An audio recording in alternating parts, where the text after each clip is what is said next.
Bonjour à toutes et bonjour à tous, très chères auditrices et très chers auditeurs.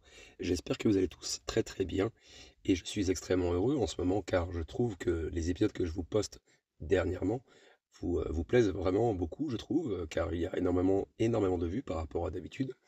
Et en plus, je vois qu'il y a une explosion du nombre d'abonnés sur ma chaîne, ce qui me fait extrêmement plaisir, hein. Je me suis levé ce matin, je peux vous assurer que j'étais très content. Et puis de toute façon, je m'aperçois, évidemment que, la plupart des nouveaux abonnés s'intéressent particulièrement, à l'astronomie et plus particulièrement au trou noir. Un peu moins, je peux vous l'accorder, sur d'autres épisodes, mais voilà, je suis extrêmement content en tout cas et donc merci à tous pour votre soutien, votre écoute, et même je vois que vous partagez aussi énormément mes posts et ça me fait extrêmement plaisir et vous répondez aussi souvent aux quiz, d'ailleurs, hein, je m'en aperçois. Vous êtes des centaines et des centaines à répondre à chaque fois et c'est vraiment cool. Alors du coup, on va continuer, hein, dans cette deuxième partie. Vous avez vu que cet épisode-là était très conséquent, hein, mais il fallait parler de toutes ces choses, enfin, il fallait détailler au maximum de toutes les informations que j'ai pu vous partager sur les bulles de Fermi. Et là, effectivement, on va se concentrer sur cette dernière partie, sur les connexions en fait entre les bulles de Fermi et les phénomènes astrophysiques extrêmes. Donc on va parcourir quand même pas mal de sujets différents et on terminera l'épisode avec l'avenir finalement des bulles de Fermi et les perspectives, hein, pour la recherche astronomique. Vous allez voir, c'est tout autant intéressant, captivant. Il y aura toujours autant d'informations. Je vous mettrai des informations complémentaires dans l'épisode pour que vous ayez une bonne visu, une bonne compréhension. Et comme j'aime bien le dire en ce moment, vous créez une espèce de carte mentale pour pouvoir bien visualiser de quoi on parle. Et après, peut-être qu'on fera un petit bout après à la fin, je ne sais pas. On verra en fonction de ma motivation. Allez, commençons de suite l'épisode. Très bonne écoute à tous. Et il y a beaucoup de vent en ce moment, c'est le vent d'OTAN. Et donc, je suis dans une région qui souffle énormément. Et voilà. Donc, j'espère que vous n'allez pas entendre le vent. Bonne écoute à tous. Allez, commençons donc l'épisode sur les connexions donc potentielles entre les bulles de Fermi et les phénomènes astrophysiques extrêmes. Et donc on va commencer déjà par introduire ces fameuses structures qui sont liées aux événements les plus énergétiques, hein, de l'univers. Donc les bulles de Fermi, ce sont des gigantesques lobes de plasma qui émettent des rayons gamma et qui ne sont pas seulement un phénomène isolé propre à la Voie lactée, bien sûr. Il y a de plus en plus d'observations qui suggèrent en fait qu'elles pourraient être liées même à d'autres phénomènes astrophysiques extrêmes, tels que par exemple, je vous affiche ça à l'écran, les noyaux actifs de galaxies, donc qu'on peut appeler AGN, et puis aussi les quasars, hein, faut pas les oublier. Vous avez aussi les éjections de matière qui sont issues des trous noirs supermassifs. Vous avez aussi les sursauts gamma et les vents de supernova. Et enfin, les interactions entre les champs magnétiques galactiques et intergalactiques. Et donc, dans cette partie-ci, vous allez voir, on va explorer un petit peu comment ces connexions fascinantes fonctionnent-elles et comment elles vont nous aider en fait à comprendre le rôle des bulles de Fermi, hein, dans un contexte astrophysique bien plus large, bien sûr, et comment elles nous offrent une fenêtre unique finalement sur les processus énergétiques les plus violents de l'univers. Et donc, commencer déjà par parler des noyaux actifs de galaxies, et les quasars aussi bien sûr. Alors bien sûr, les trous noirs supermassifs ne sont pas tous silencieux, comme on peut le dire, hein. Il y a certaines galaxies qui possèdent des noyaux actifs. Donc je disais à chaque fois AGN, donc ça veut bien dire Active Galactic Nuclei.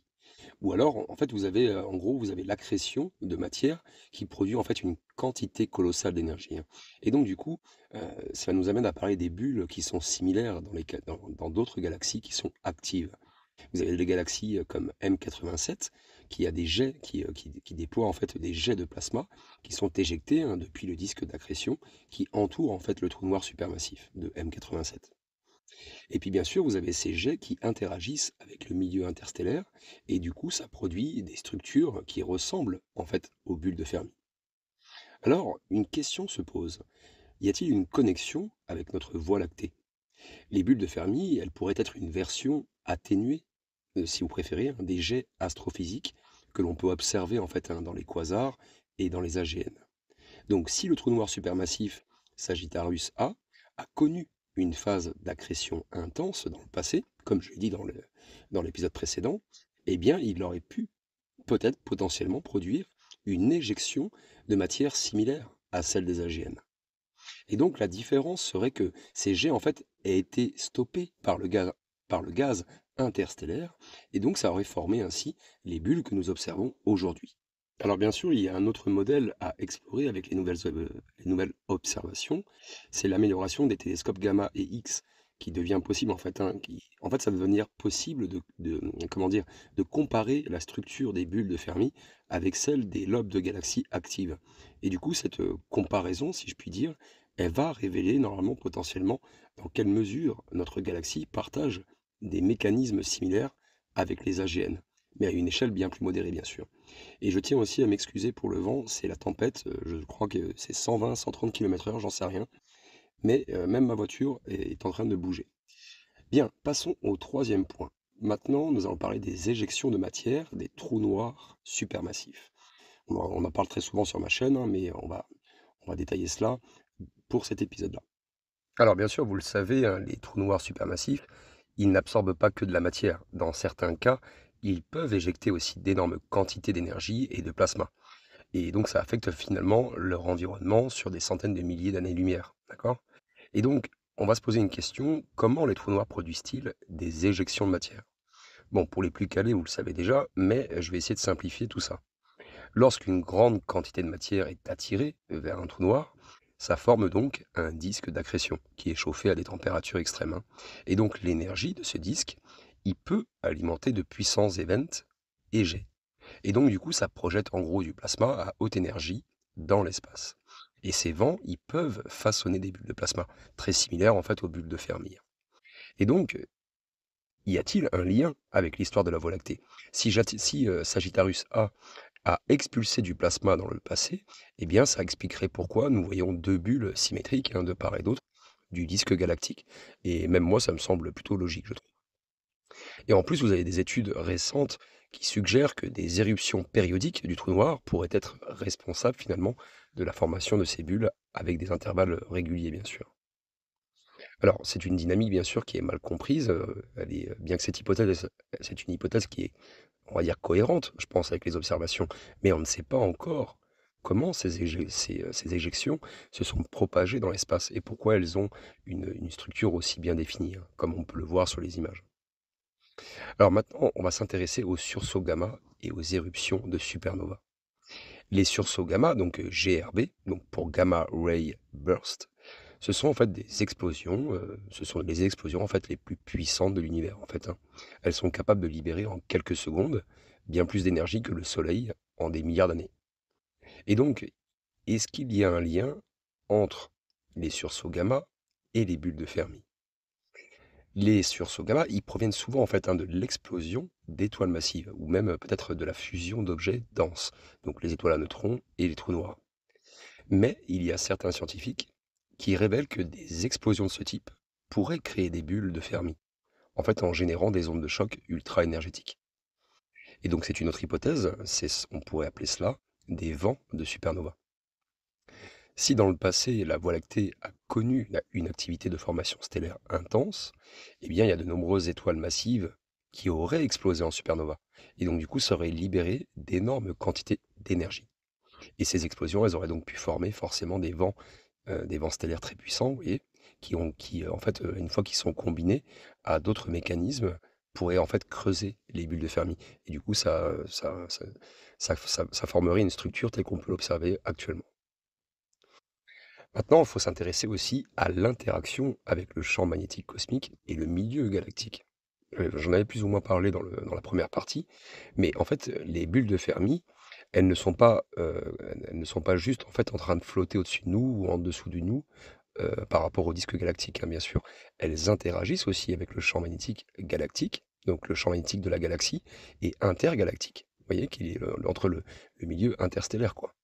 Et donc ça influence le transport des particules chargées. Donc est-ce qu'il y a une connexion avec des rayons cosmiques? Alors, on va pas forcément y répondre immédiatement, mais les bulles de Fermi, elles sont remplies finalement de particules qui sont accélérées à des vitesses relativistes. Et en plus, ça signifie qu'elles pourraient donc jouer un rôle dans l'accélération des rayons cosmiques qui vont se propager, hein, ensuite à travers la galaxie et puis même au-delà. Et il y a certains rayons cosmiques qui sont détectés sur Terre, qui pourraient avoir été en fait accélérés par les bulles de Fermi. Et donc c'est ce qui montre un peu leur influence à une échelle cosmique. Je sais pas si vous voyez ce que je veux dire, mais... Et donc, il faut parler de l'impact en fait sur la structure du champ magnétique de notre galaxie. Les interactions entre les bulles de Fermi et le champ magnétique de la Voie lactée pourraient affecter le transport des particules chargées dans la galaxie. Et donc ça pourrait expliquer certaines anomalies qu'on a pu référencer dans le temps dans la distribution des rayons gamma et des rayons cosmiques. Alors vous entendez le vent, hein, ça souffle beaucoup aujourd'hui, mais je vais continuer l'enregistrement. Et même si je suis dans la tornade, ce n'est pas grave, je continuerai l'enregistrement. Alors continuons sur le sixième point, c'est les bulles de Fermi. Et ça pourrait être effectivement une fenêtre sur un univers énergétique. Donc elles ne sont pas simplement qu'une anomalie mystérieuse, elles sont aussi un laboratoire naturel unique, parce qu'elles permettent d'étudier beaucoup de choses, entre autres les processus d'éjection de matière des trous noirs supermassifs, les interactions aussi entre les galaxies et leur environnement cosmique, l'accélération des particules et le comportement des rayons cosmiques, et aussi l'influence des champs magnétiques galactiques sur les structures énergétiques.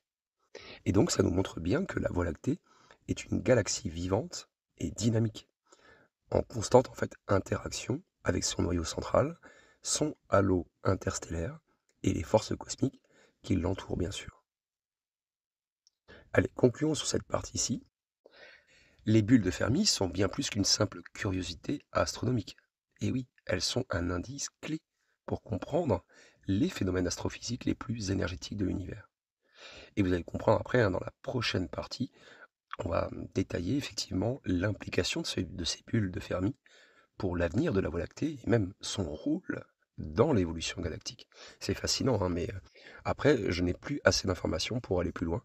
Il va falloir attendre peut-être quelques mois ou quelques années, ou peut-être même pousser un peu plus les recherches encore plus loin pour déterminer exactement toutes les questions auxquelles on s'est posé tout au long de cet épisode. Alors vous avez remarqué, hein, je fais pas mal de coupures sur la bande son, c'est pas forcément agréable je pense, mais je n'ai pas vraiment le choix parce que j'ai trop de vent et ça endommage pas mal la bande sonore et c'est très compliqué après pour rectifier tout ça. Donc nous avons compris effectivement que les bulles de Fermi, elles sont immenses et même détectables en rayons gamma, et ça reste des structures dynamiques, elles sont pas statiques. Et donc elles évoluent sur des millions d'années. Leur découverte récente en 2010, elle signifie qu'en fait on effleure juste leur compréhension pour l'instant. Mais il y a quand même une question cruciale qui demeure, c'est quelle sera leur évolution future? Alors ces bulles, est-ce qu'elles vont grandir, s'agrandir, se dissiper ou fusionner avec d'autres structures galactiques? Ça c'est une très bonne question. Est-ce qu'elles peuvent-elles provoquer des effets durables sur la Voie lactée et donc influencer son avenir sur le long terme? Et quels sont les futurs instruments d'astronomie qui permettront d'en savoir plus sur elles et sur les phénomènes similaires, hein, dans d'autres galaxies, quoi? Donc on va essayer de se concentrer un petit peu sur, bon après c'est de la théorie, sur la potentielle évolution future des bulles de Fermi. Donc elles sont actuellement stables, mais leur dynamique va inévitablement évoluer avec le temps. Donc est-ce qu'elles vont s'agrandir ou se dissiper? Alors bien sûr, hein, vous vous en doutez, il y a deux scénarios qui sont envisagés. Et il y en a peut-être même plus, mais je vais vous en donner que deux. L'expansion progressive, déjà, c'est en gros, est-ce que les bulles sont encore alimentées par de l'énergie? Et si c'est le cas, est-ce qu'elles pourraient continuer de croître et donc d'atteindre, en fait, si je peux dire, des dimensions encore plus vastes, hein, dans le halo galactique? Et après, vous avez aussi la dissipation progressive. Donc c'est en gros, si l'énergie qui les maintient s'épuise, eh bien, elle va finir par se disperser dans le milieu intergalactique et ça deviendra moins visible en rayons gamma. Et donc on va essayer de décrire brièvement un petit peu ces deux scénarios principaux que je vous ai sélectionnés. Et il y en a d'autres, hein, bien sûr, mais après on va pas rentrer non plus trop dans le détail.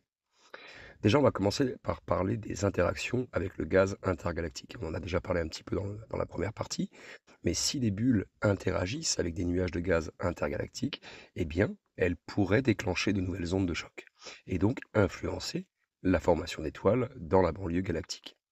Et en plus, elles pourraient aussi fusionner avec d'autres structures, comme par exemple les courants de Magellan, des flux de gaz qui proviennent des galaxies satellites de la Voie lactée.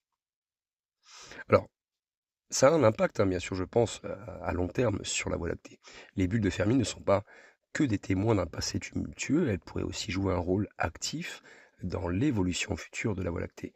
Tout d'abord, elle aura certainement une influence sur la structure galactique. Si les bulles continuent de s'étendre, eh bien, elles pourraient modifier la dynamique du halo galactique et donc affecter la distribution de matière autour de la Voie lactée. Et en plus, elle pourrait aussi altérer la forme du champ magnétique galactique. Et donc, ça va influencer la manière dont le gaz et les rayons cosmiques vont se déplacer dans la galaxie. Deuxième point qu'il faut parler, c'est l'effet sur la formation d'étoiles.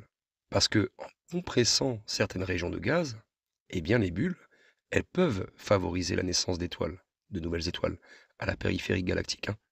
Et à l'inverse, dans certaines régions, eh ben, elles pourraient disperser le gaz, et donc ça freine ainsi la formation d'étoiles. Alors, est-ce qu'il y a une perturbation du trou noir central avec du trou noir central Sagittarius A?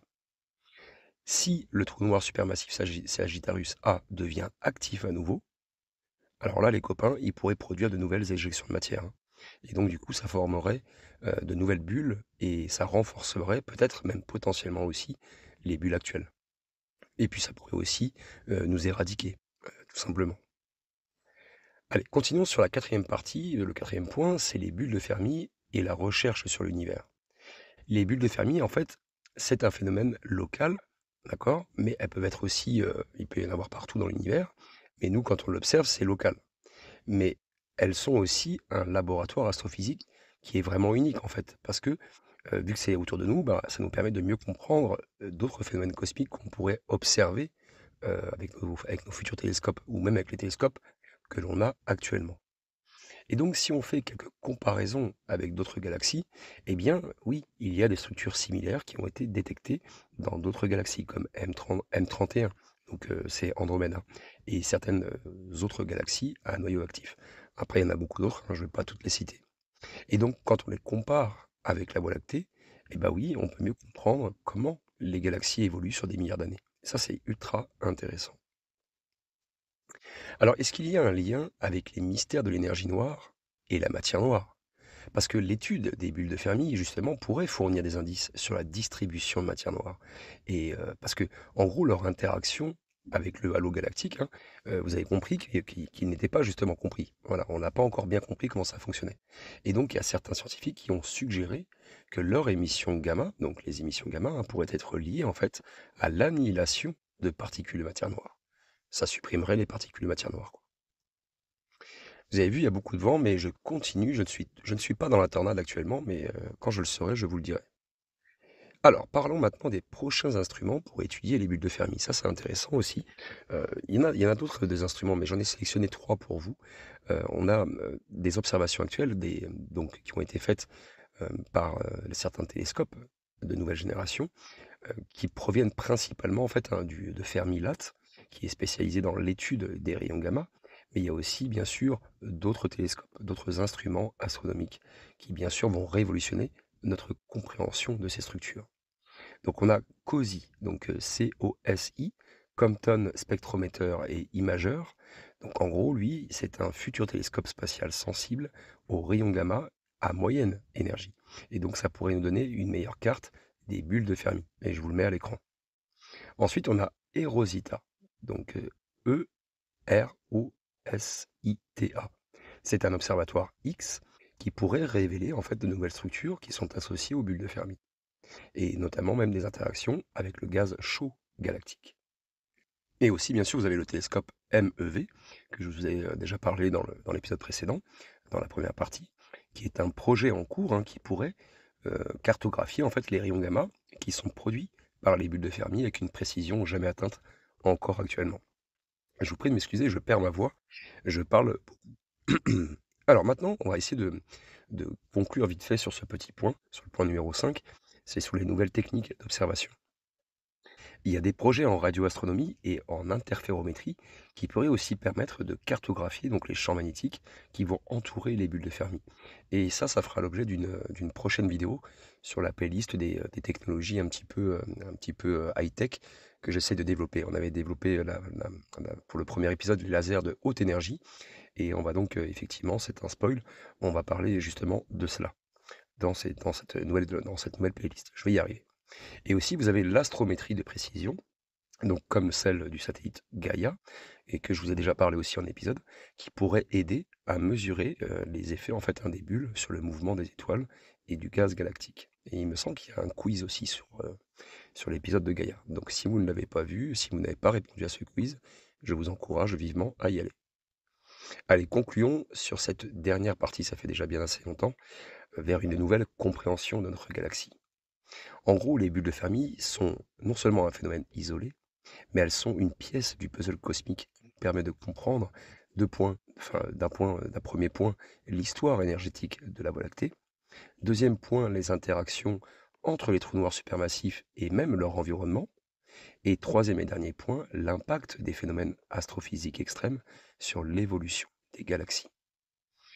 Après, bien sûr, vous avez, avec les futurs télescopes et les missions spatiales, on va sans doute découvrir d'autres secrets cachés dans ces gigantesques bulles de plasma. Bien sûr, le mystère continue et il ne fait que commencer, et vous vous doutez bien que je serai à l'affût de la moindre information, et dès lors qu'on pourra faire un update, un upgrade de ces épisodes, eh bien je le ferai. Voilà, j'espère en tout cas que ces 2 parties d'épisodes vous ont plu. J'ai essayé vraiment de vous mettre tout un tas de fiches techniques, de quelques images. Bon, il y a pas mal de choses qui sont un peu restreintes par les droits d'auteur. Je peux pas mettre de bande sonore aussi, et c'est très compliqué. Il faudrait que je fasse ma propre bande son, et j'ai pas le temps et j'ai pas les moyens ni le matériel pour le faire. Et donc voilà, avec mes petits moyens, j'essaie de m'améliorer petit à petit. Je vous ai aussi prochainement spoilé entre guillemets que j'allais faire 2 documentaires assez conséquents sur l'astronomie en règle générale, et c'est un autre niveau en fait de reportage. Là, je vais être dans la vidéo, j'essaierai d'expliquer tout un tas de concepts qui sont liés à l'astronomie, assez compliqués, même assez simples. J'essaierai de les représenter visuellement avec des images, des photos, tout un tas d'informations scientifiques, et qui seront bien sûr vérifiées.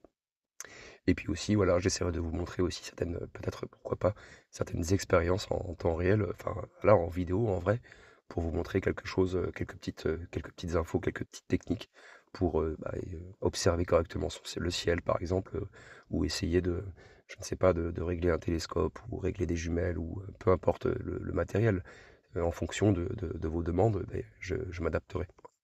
Donc on verra bien ce que donnera ces 2 documentaires en tout cas.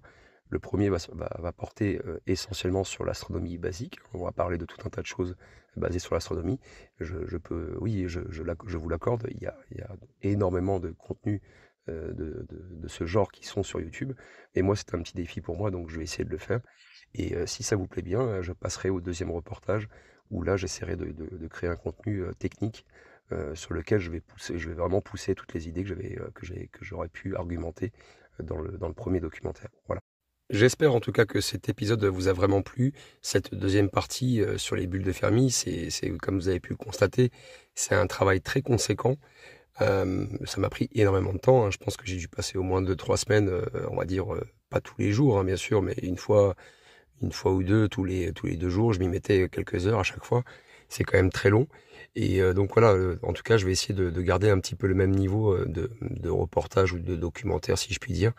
Il y a Encelade aussi que je vous ai balancé il y a pas longtemps, et je vois que ça vous plaît bien. À l'heure actuelle, on est déjà un petit peu plus de 500 vues, je crois, et donc ça me fait extrêmement plaisir. On va continuer sur cette qualité-là. Voilà, j'essaierai aussi de faire plaisir à tout le monde, comme je l'ai dit. Je ferai des podcasts, je ferai de la science-fiction, je ferai d'autres documents officiels, déclassifiés, etc. Je continuerai un peu mes playlists pour chacun d'entre vous, mes abonnés. Voilà. Et puis en plus, il y a tous les autres contenus qui arrivent après par la suite, et que je suis en train de vous faire continuellement, de toute façon. Voilà, en tout cas, j'espère que ça vous a plu. Si c'est le cas, n'hésitez pas à liker, partager. Et voilà, vous avez toutes les informations dans la description. Prenez tout soin de vous, et à très bientôt.